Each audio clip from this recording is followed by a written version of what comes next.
Here's how to make this paper rip transition effect. First thing we're going to do is create an adjustment layer on which we're going to add a turbulent displace effect. Set the amount to around 36, the size to 10, and the complexity to 10. Next, we're going to keyframe the evolution by clicking the stopwatch icon on the first frame of our comp, going 5 seconds later, and adding 10 rotations. Make sure to hit the stopwatch icon once again while holding Alt and add a loop out expression to loop out the animation over time. The next effect we're going to add is a fast box blur, and we're going to add it to the same adjustment layer.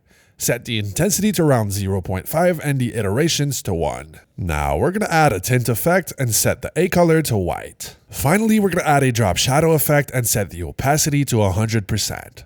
We're now ready to change the adjustments layer blending mode to soft light, but as you can see, the exposure of our original footage is a little messed up, so we're going to create another adjustment layer, put it in the middle, and add an exposure effect. I like to set the gamma correction to 0.6, and as you can see, the exposure is back to normal.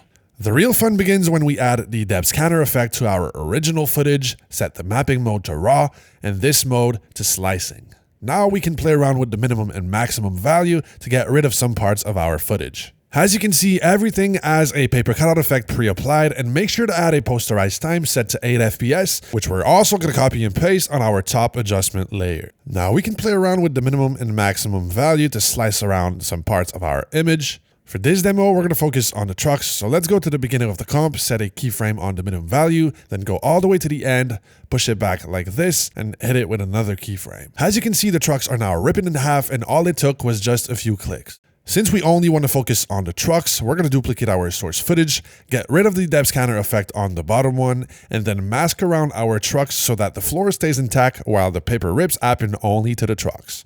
If we now play it back, as you can see, it looks much better. The paper rips is only happening to the trucks and not the entire floor. Obviously, our subject is going under those masks, so the last thing would be to rotoscope out our subject and put it back on top of everything. The way we're going to do that is by duplicating the source footage once again, getting rid of the depth scanner effect, and then just rotoscoping out. Once that's all said and done, here's the final result. And the craziest part is you can pre-comp this entire thing and add a completely different comp under it to really make for an even crazier effect.